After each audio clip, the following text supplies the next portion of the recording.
இந்த வருடம் ரொம்ப கவனமா நம்ம இருக்கணும்.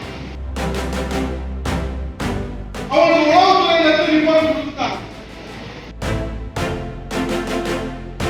அதனாலதான் நேற்று முந்தானத்து ஸ்டாலின் அவர்கள்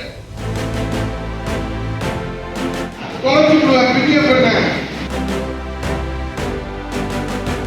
ஏன்னா அவ்வளவு பதட்டம் நிலவரம் அப்படி இருக்கு.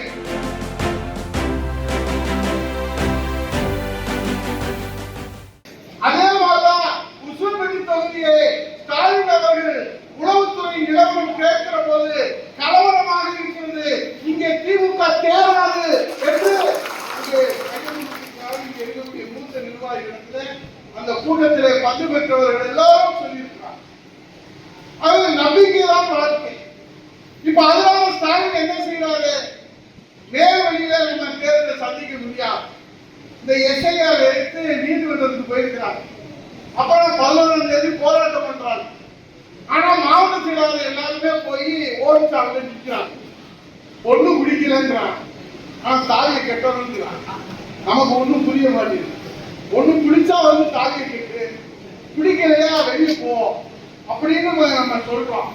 இன்னைக்கு திமுக ஒரே அஜெண்டா என்ன தெரியுமா? வலிமையோடு எளிமையோடு வெற்றிகரமாக அண்ணா திராவிட முன்னேற்ற கழகம் அம்மாவின் ஆட்சி, எம்ஜிஆரின் ஆட்சி, எடப்பாடியார் தலைமையில இரட்டையின் ஆட்சி வளரப்போகிறது. அதுக்கு என்ன செய்யணும்? திமுக பார்க்கிறான், ஒரு அஜெண்டா பிக்ஸ் பண்றான். அண்ணா திமுக பிரிச்சு கிடக்கு, பத்திரிகையில எழுது, டிவியை திறந்தா அவர் போயிட்டார், இவர் போயிட்டார், எவர் போயிட்டாரா என்னடா? இந்த இரட்டையில் இருக்கிறவரை உண்மை தொண்டர்கள் இருக்கிறார்கள். நிச்சயமா தொடர்ந்து 17/10/1972 இருந்து சேர்ந்தவங்க அந்த கட்சியில இருக்கிறாங்க. திமுக இருக்கிற 16 அமைச்சர் அதிமுக போனவங்க. அப்ப அதிமுக நாங்கள் சோர்ந்து விட்டவா? இல்லை, திமுக எதிர்ப்பாளர் அண்ணா பின்னாங்கிட்டமா KK-சார்ல இருந்து ஏவாவில இருந்து வரிசையா செந்தில்பாலாஜில இருந்து யார் இருந்தாலும் பதவி தர்றாங்க. அவங்க உலகத்துல பதவி தர்றாங்க. அவங்க உட்கார்ந்து ஒப்பாரி வச்சுக்கிறாங்க.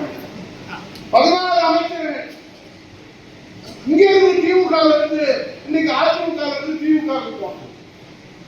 அதிமுக சோர்ந்து விடவில்லை. இன்னைக்கு திமுக ஒரே அஜெண்டா அதிமுக பிரிந்து கிடக்கிறது என்ற மாய தோற்றத்தை உருவாக்குவதற்காக மீடியாவுக்கு கோடிக்கணக்கிலே கொட்டி கொடுக்கிறார்கள். பத்திரிகைகளிலே இன்றைக்கு இந்த அவதூறு செய்திகளை பரப்புகிறார்கள். எதை நீங்கள் பரப்பினால், என்ன அவதூறுகளை பரப்பினாலும், புறணியை கிளப்பினாலும் இன்னொரு பொருளை கிளப்புவாங்க. என்ன பொருள் தெரியுமா? எங்க போனீங்கன்னு இப்ப போனோம்னா உங்களை கேட்பாங்க. மொட்டை மண்டை உதயகுமார் வந்து கத்திருப்பாங்க கேட்பாங்க. நீங்க ஆமான்னு சொல்றீங்க. சரி, வரும்போது என்ன கொடுத்தாங்க? ஏதோ ஒரு கவலை கொடுத்தாங்க, ஒரு பட்டியலை கொடுத்தாங்க, சாப்பாடு கொடுத்தாங்க. அதெல்லாம் சரிதான். தேர்தலுக்கு என்ன கொடுப்பாங்கன்னு கேட்பாங்க. நாங்க உங்களை மாதிரி வாக்குறுதி, பொய்யான வாக்குறுதிலாம் தர மாட்டோம். நாங்க அம்மா சொன்ன வாக்குறுதிலாம் நிறைவேற்றுவோம்.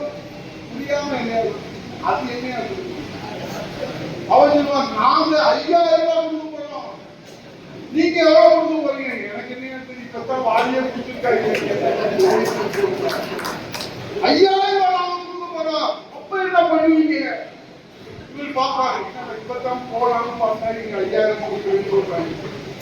நீங்க 5000 கொடுத்துட்டா நான் உங்களுக்கு எவ்வளவு செய்ய முடியுதுன்னு சொன்னா, நிக்கிற வேட்பாளர் யாரோ பாவம், யாருக்கு பிள்ளையோ அது 5000 கொடுத்தா நம்ம என்னதான் பண்றது?